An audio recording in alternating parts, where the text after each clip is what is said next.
एक आदमी बस एक छेनी और हथौड़ी लेकर खड़ा है एक विशाल पहाड़ के सामने। लोग उसे पागल कहते, मजाक उड़ाते, लेकिन वो विचलित नहीं हुआ। 22 साल 22 साल तक वो पत्थरों पर पार करता रहा, सिर्फ एक सपने के लिए कि उसके गांव के लोग इलाज के बिना ना मरे।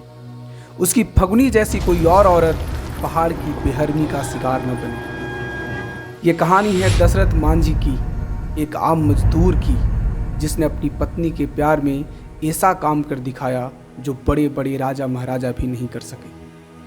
ताजमहल मोहब्बत की निशानी है, पर मांझी का यह रास्ता प्रेम और जुनून की मिसाल। तो चलिए जानते हैं उस माउंटेन मैन की कहानी जिसने पत्थरों से लड़कर अपनी तकदीर खुद लिखी। दशरथ मांझी का जन्म 14 जनवरी 1934 ईस्वी को बिहार के गया जिला के एक सुदूरवर्ती गांव गेहलोर में हुआ था। यह गांव पहाड़ियों से घिरा एक बेहद पिछड़ा और गरीब इलाका था।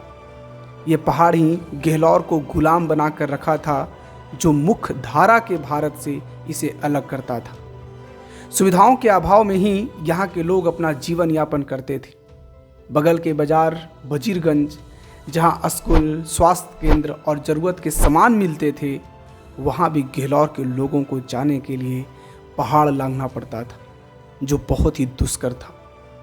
दूसरा रास्ता भी था, सड़क से होकर जाती थी, जिसके लिए 80 किलोमीटर का चक्कर लोगों को मारना पड़ता। दशरथ मांझी भुइयां जाति से ताल्लुक़ रखते थे, जो भारत के सबसे अति पिछड़ी जातियों में से एक है। मांझी का माता पिता मजदूर थे। उन्हीं के साथ दशरथ मजदूरी करते थे। खेतों में काम करना, लकड़ी काटना, ईंट भट्ठा पर ईंट बनाना, जमींदारों का बिगाड़ करना आदि इनके परिवार सहित पूरे गांव का काम था। यहाँ के लोग शिक्षा से कोसों दूर थे।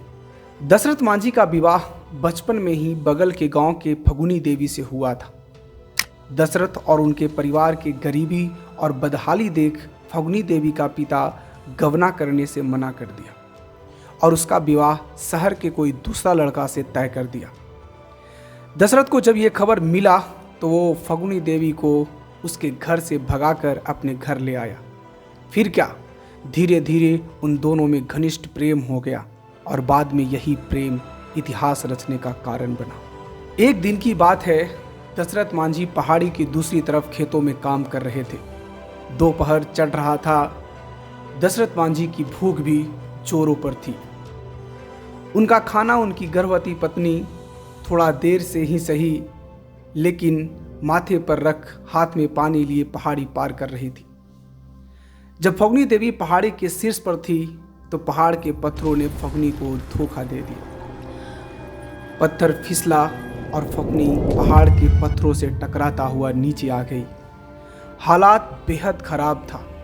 दशरथ मांझी को जब ये खबर मिला तो वो भागता भागता फगुनी के पास पहुंचा और देखा कि वो खून से लथपथ और दर्द से करा रही है। दशरथ बेचैन हो गया।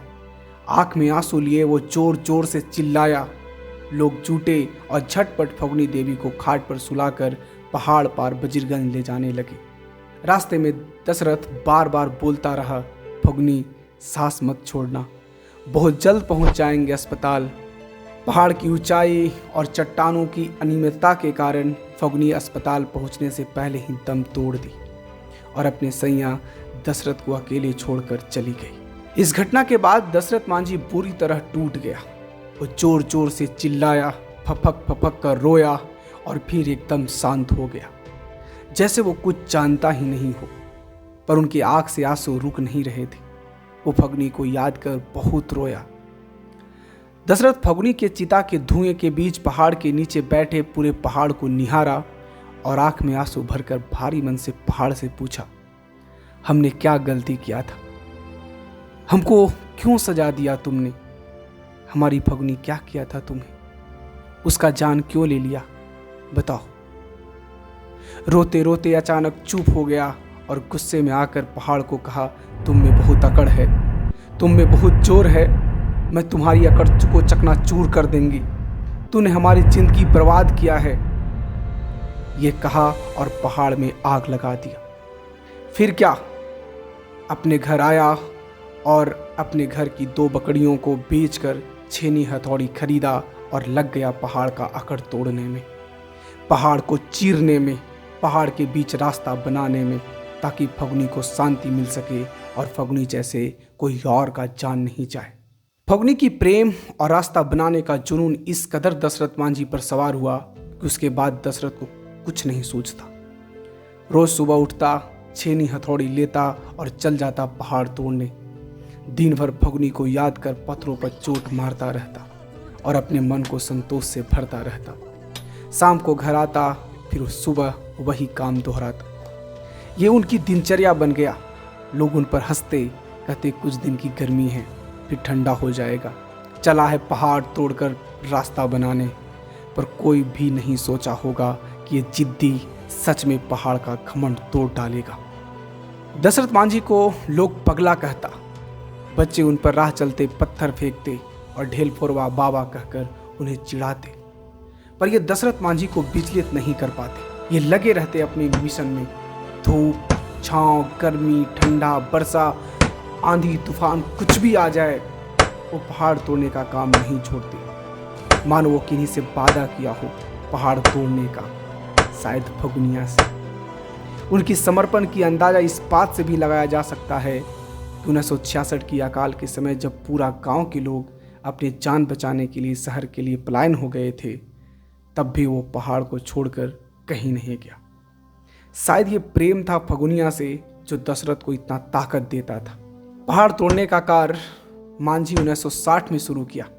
जो अड़चन आए उन सभी को पार कर 22 सालों तक लगातार पत्थरों को नस्ते नाबूद कर पहाड़ की अकड़ को चकनाचूर कर दिया। जो पहाड़ उनकी पत्नी को जान लिया था, उसे केवल छेनी हथौड़ी से तोड़ डाला। एक असंभव सी दिखने वाले काम को वो संभव कर दिखाया। मांझी अपनी पत्नी के प्रेम में ताजमहल से भी सुंदर संरचना बना दिया। पहाड़ को सीनाचीर 30 फीट चौड़ी, 25 फीट ऊंची और 360 फीट लंबी रास्ता बनाकर गहलौर को भारत की मुख्यधारा से जोड़ डाला। उस रास्ता के बनने के कारण गहलौर से बजीरगंज की दूरी 80 किलोमीटर से सीधा मात्र 15 किलोमीटर रह गई। ये गहलौर के साथ साथ उन सभी गांवों के लिए सौगात था जो पहाड़ से घिरे थे। उस पहाड़ की अकड़ तोड़ने के कारण ही आज दशरथ मांझी इतिहास के पन्नों में सदा के लिए अमर हो गए। उन्हें माउंटेन मैन के रूप में जाना जाने लगा। तत्कालीन बिहार के मुख्यमंत्री नीतीश कुमार से जब दशरथ मांझी जनता दरबार में मिलने गए तो उनकी गाथा सुन नीतीश कुमार उन्हें अपनी कुर्सी पर बैठाया। भारत सरकार उनके सम्मान में डाक टिकट जारी की। साथ ही बिहार सरकार उनके नाम पर गहलौर में एक हॉस्पिटल बनाया। उनकी जीवनी पर बनी film Manjhi the mountain man में उनके प्रेम और संघर्ष को बहुत ही सुंदर तरीका से परोसा गया है। उनकी जीत की गाथा एक और है जो उन्हें एक अलग पुरुष और एक जिद्दी पुरुष के रूप में स्थापित करता है। रास्ता बनाने के लिए सरकारी सहायता हेतु अधिकारियों के ना सुनने पर वो सीधे उस समय के प्रधानमंत्री इंदिरा गांधी से मिलने गया से पैदल ही दिल्ली तक का सफ़र तय किया, पर वहां प्रधानमंत्री से वो नहीं मिल पाए।